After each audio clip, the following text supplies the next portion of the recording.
plumbing for our Angular app, and also the Angular templates that we're going to use to represent the HTML. And this is going to be like the first step towards in activating our application or using Angular to represent or to define a lot of our functions. Okay, let's go ahead and get started.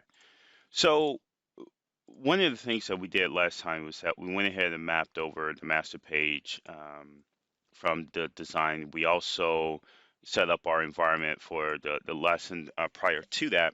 So everything was pretty traditional or trivial. Not really trivial. I mean, there's some tips and tricks in there, but really nothing earth-shattering. I think this video will really start to add a lot of value in the sense that we actually going to start setting up Angular to represent the features or custom development within SharePoint.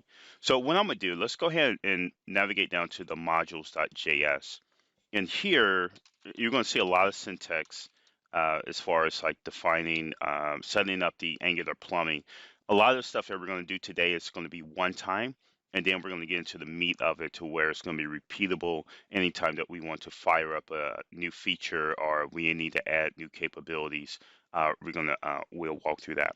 So the first thing we want to do is set up our module. And this is the key piece for any AngularJS app. And what I'm going to do, I'm going to just set this to a global variable called JP app. And this is the Angular syntax that only works if you have Angular library referenced, right? So Angular module, and you want to give it a name. So this is going to be our JP app, JP for job portal. And then you're going to just pass it an empty array, and that's it. So now our Angular module is defined. Let me just double check. I don't have any syntax error. I actually have a working application in another window. So I will be bouncing back and forth just to make sure there's no syntax issues. Okay, so now this is all wired up. So that's our JP app. And if we save this off, the second thing we have to do, now we have our module defined. We have to actually reference this in our master page. And what I'm going to do, I'm going to just go ahead and reference this in the HTML tag. And so this is going to make it available in the master page. If we reference it in the HTML tag, this is going to make it available anywhere that we need to use the Angular module or any Angular functionality. Give me 1 second here. I'm missing.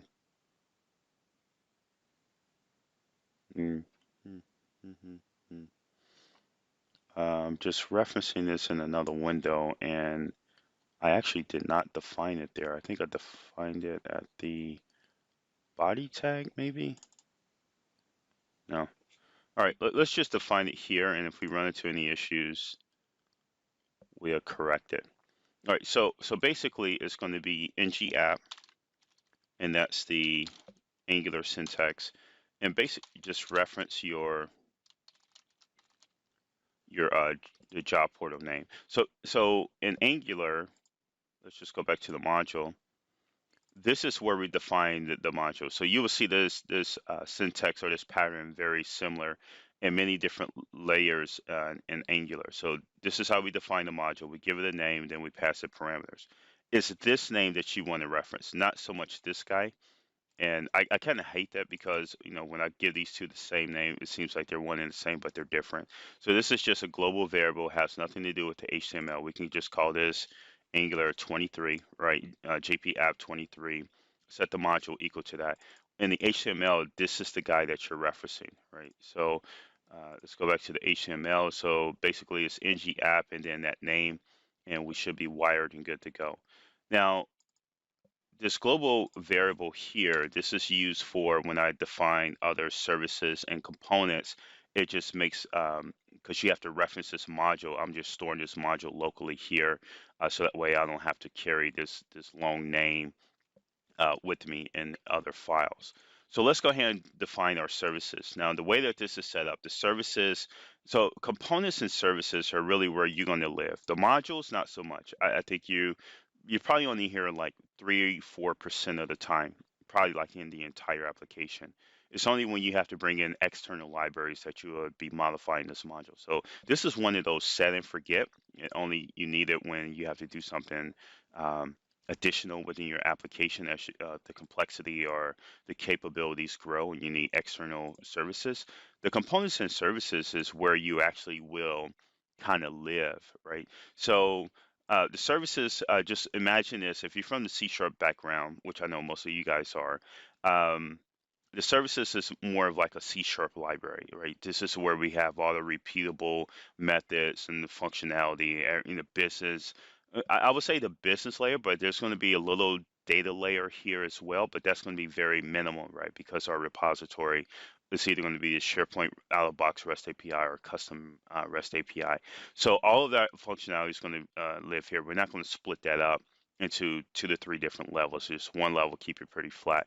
The components is really going to represent very similar to a user control, to where there's going to be a front end and there's going to be a back end. The front end is going to be in a different file called the HTML. The templates, and the back end is where the components will live. And you will see something very similar to like a page load event. That's a on init event, and that's where you want to go and get all your data before the DOM is rendered, and so that way you have it before you pass it to the front end. So let's define our services because the components are every component depends on the service in order to get the data. Um, so let's define that. So the way that the best practice that I've seen, right? What we're going to call is you see this double um, parenthesis, right? This is the primer for they call it a anonymous self-activating or self-executing function. So basically, if let me just back up. So the anonymous function looks like this: curly brackets, and that's that, I think, right?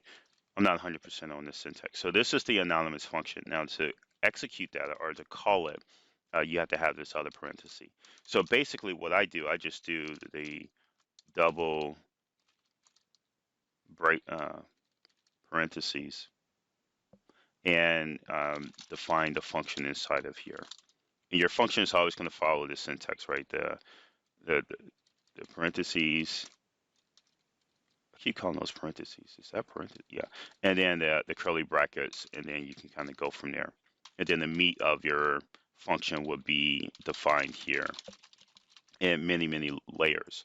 And the reason why we do this anonymous self-executing function syntax is that we want to keep everything that we define here out of the global namespace, which is the issue that we have with pure JavaScript or even jQuery, right? So when you go to manipulating the DOM, if you do hashtag and whatever in jQuery, it's going to find every instance of that and modify it. So what we want to do, we want to keep everything scoped under our Angular app, right? And anything that's defined inside of here will make a reference, will have reference to everything defined here. It's not in the global namespace. And if we want to bring anything in as an external reference, there is syntax that Angular handles for that to safely bring those in order for us to access those. So let's get rid of this. So that's why you need that. And I think it just makes your code a lot cleaner. And if things blow up, it just affects that one area and doesn't affect everything that's not Angular. So here we want to say use strict. And basically what this is going to do, this is going to just keep our syntax tight. If we try to reference a variable or something like that that's not yet defined, it will blow up. If we try to make a reference to something that's outside of this anonymous function that wasn't safely defined or explicitly defined using the Angular syntax, it will blow up. So this is more of a safety check because usually if you do something like that in the global namespace, it becomes a red herring trying to understand what's going on.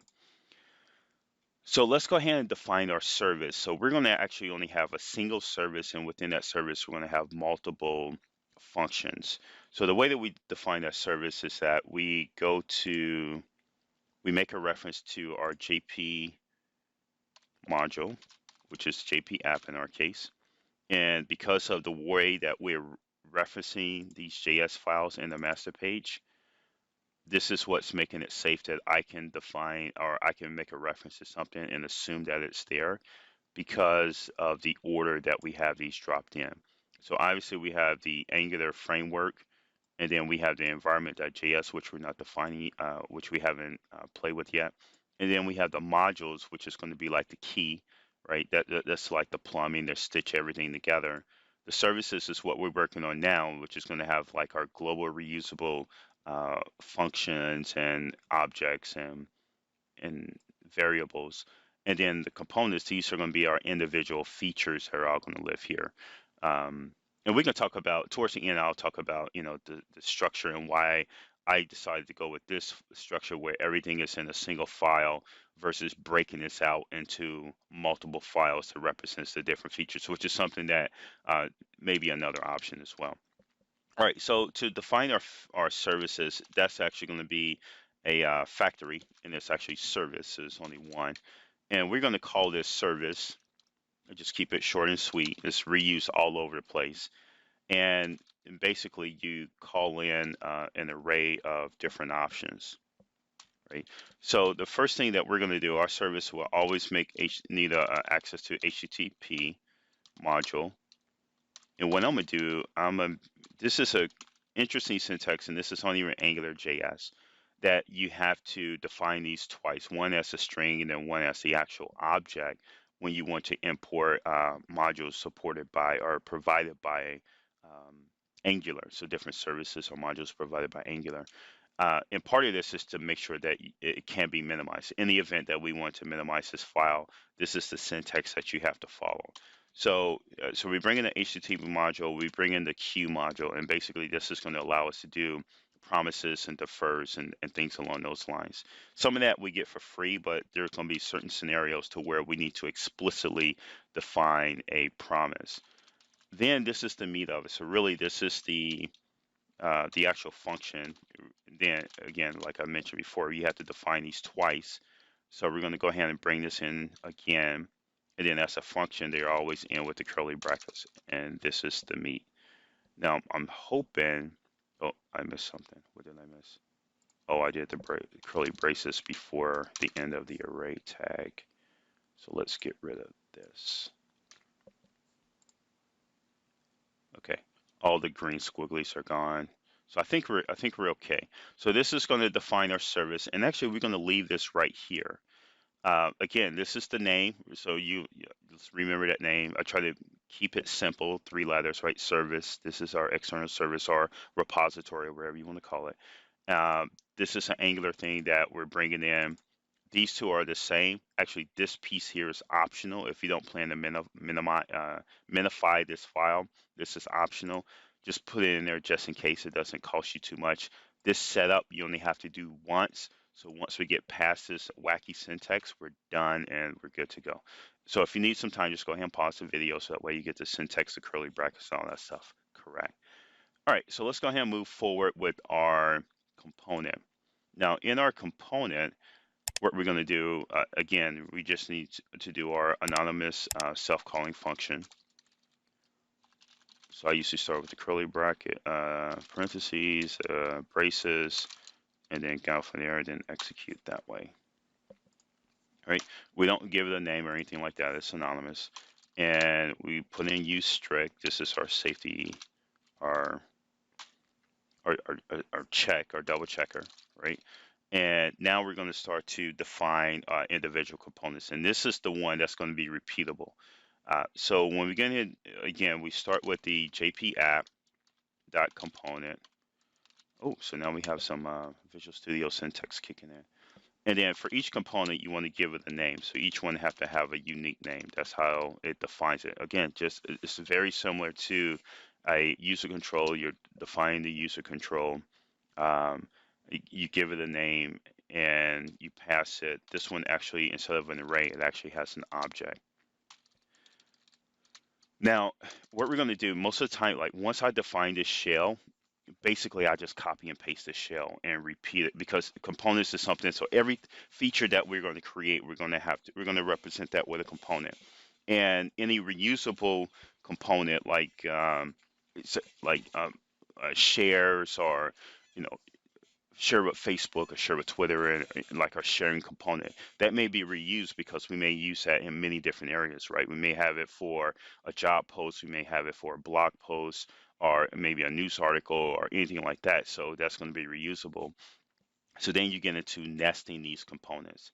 So basically, this is just going to be a repeatable piece within the equation, and we're going to be leveraging this time and time again, and we're actually going to live here. So in the component itself, we give it a name, then we have to set some properties for the component. So here's some, there's plenty here, right? So we're going to pick and choose. We're only going to pull off the ones that we actually need. Controller asks, this is more of an alias, right? So when you're in the template, the HTML that's going to represent this component, the HTML piece of this component, anytime that we need to pull in properties or values from this component, we're going to reference it with the VM. That's going to be our alias.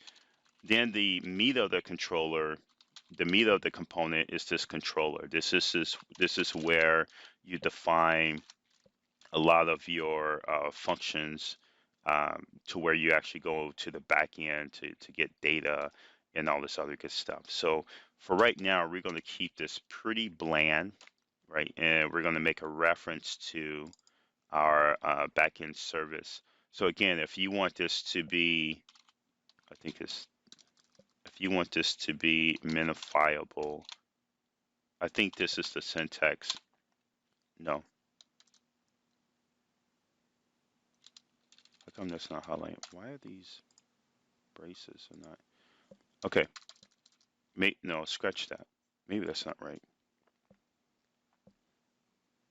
I thought we had to define this in single quotes if we wanted to be minified, but maybe not. Let me do some research on that. Maybe with the component, maybe we're good if we want to minify this. So let's leave that blank for now. So that's just service. That's me getting off script and adding more confusion than not. Okay, so this is the controller. We add the function in, and then we define the a local variable to represent the actual controller.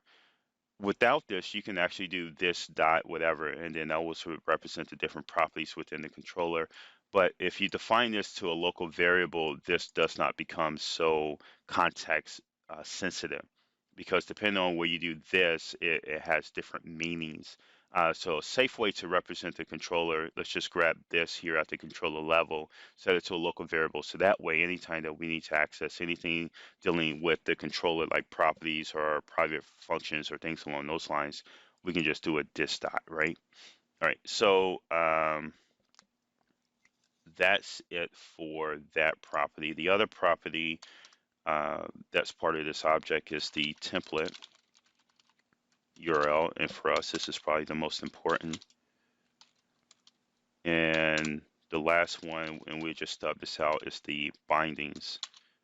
And this is, so basically what this component is going to do is going to be represented by an HTML tag, and we can pass in, leveraging the attribute syntax on the HTML tag, we can pass it different values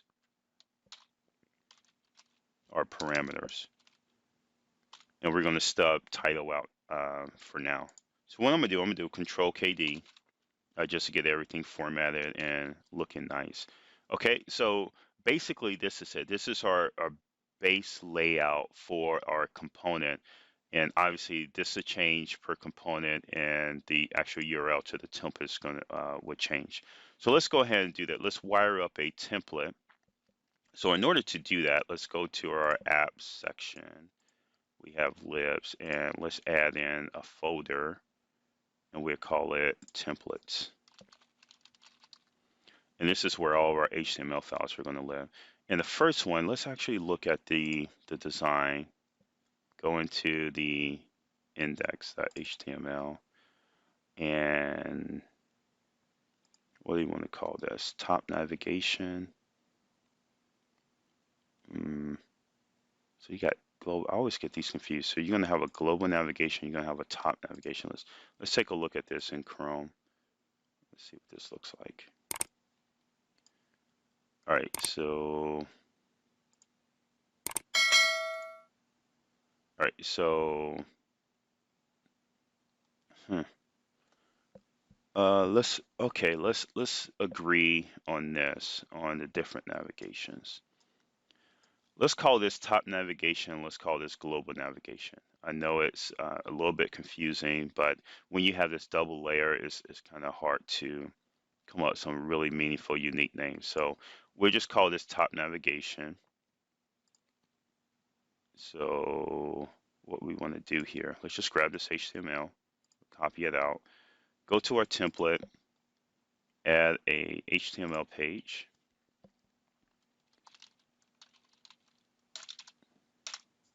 top nav, and we're here, and actually replace all, and then paste this in, and we're done. So now let's go back to our component.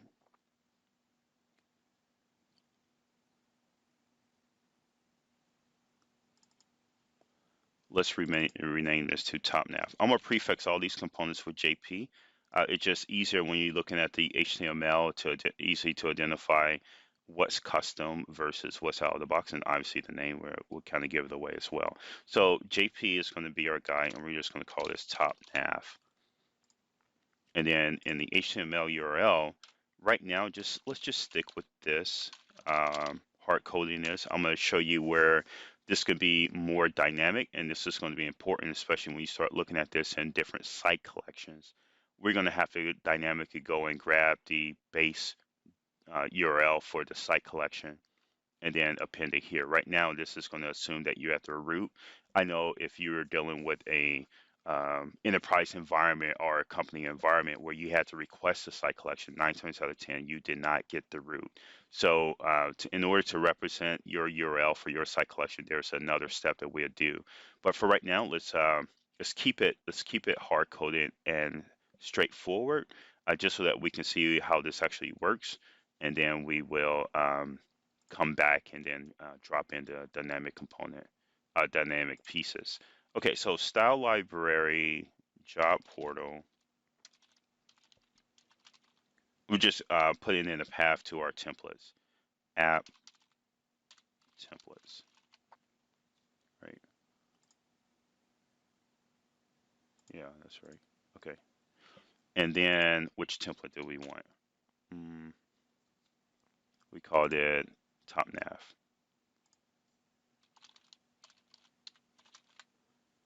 And that's it. So now we have this all wired up. If we want to go into the master page, let's go down to the section where we actually have the top nav.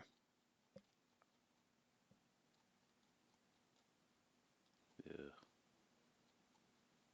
All this HTML. Wait, what? Oh, okay, that's the footer. Okay, so we actually, so we have this already. Yeah, okay. So we can clean this up a bit now that we have our component kicking in. So this is our container. This is the guy that we just dropped in the template, right? So let's go ahead and rip this out. And you can replace this with JP top nav. And I think you can do self-closing. And you remember in the title, in the binding, we defined the title. This is how you would pass that parameter. So you can actually have a token here or anything here to pass it to make it reusable. We can actually wrap this inside of a SharePoint web part and I've done this before, and it's actually make these a lot reusable. You can use the web part property to actually pass in data here, and then that would in turn pass it to the Angular component. So for the top nav, this is silly. There's no need to pass in attribute, right? Because there's nothing reused there.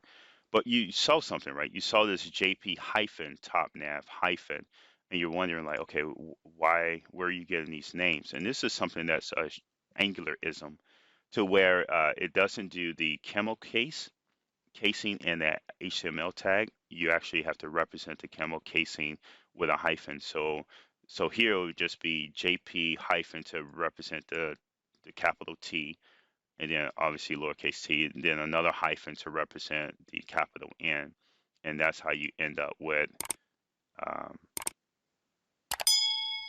the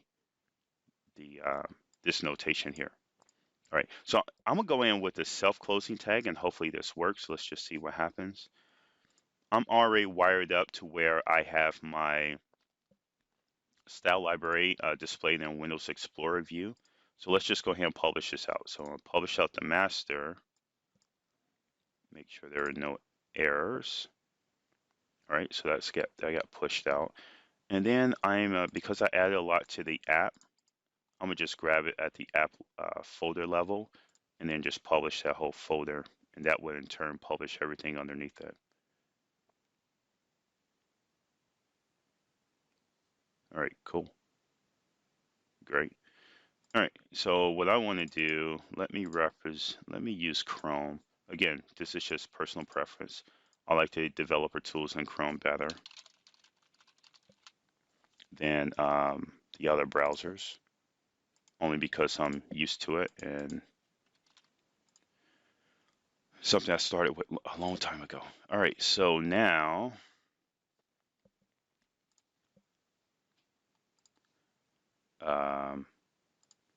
it looks like we have our top nav, but we also wiped out everything below it. And my guess is, let me just move this guy here. I like this at the bottom. My guess is the self-closing tag. Let's see if there's any errors. Undefined. Okay, Deshaun, you have a syntax error. Oh, service is undefined. Okay. If service is undefined.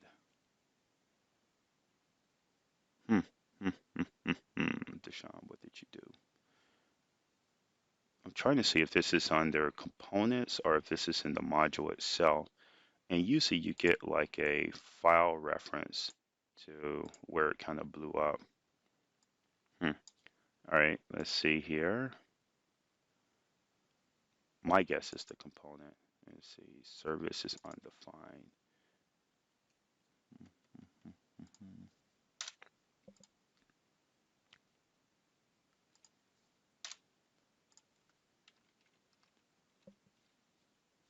One second here. Let me reference my working solution. Why is service undefined? JP app, all right, component. If you go to services, oh, how much of this need to be defined?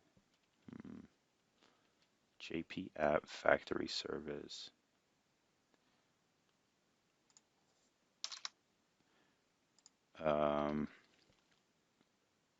Let's do this. Let's just return. No, actually, let me save this. Let's go back to component. We actually don't need this right now. All right, so let's not wrestle with it. Let's not wrestle with it. Okay, so let's push this out. Let's see if this gets rid of the error. And hit refresh. Okay, so that got rid of that error. Let me do a control F5 just to make sure. Okay. And you can kind of see how everything's trying to flash in, but it stops, and we have the top nav, which is my guess. It doesn't like that self-closing tag. And I haven't nailed this down yet, like why it works sometimes and why in other times it doesn't. But I definitely use self-closing in other areas. So let's just see if that's the issue. So I'm gonna add an end tag to that. Go back, hit refresh, and see what happens. Yeah, I liked it. Interesting. All right, so now outside of service needing a little bit more work to get defined, we can actually clean up our master page. So let's add in the other components to make our master page super, super clean. And to do that, let's go here. This is our header, right? Let's just grab this. Oops, we actually want to do a cut. Let's get it out of there. Go to templates, add in HTML page, And then we just I'm gonna call it GLB hyphen header to represent the global header. Replace all this with our HTML. You can do a Control K D to get everything formatted nice and neat. Save this off. Let's go back and get the other one. What else is here? The footer and the copyright. So I'm gonna grab all of this, exit out, go to templates, GLB footer. Select all, replace it, save it. All right, and now we have to define our components. Again, this is a natural thing. In JavaScript, I think I do more copy and pasting than anything else. So JP header, and here we just redefine this to the URL to header, GLB header, right? And same for the footer, JP footer. And that's the thing. Once you have this plumbing in place, it becomes extremely easy, like actually ridiculously easy. GLB footer. Right? I think everything here is good. So now I'm just going to our master, and the header was here. So JP header, and then in the footer, JP footer. Save it. So now if we go to master, just go ahead and publish this out. And then let's go back to our app folder, publish that out.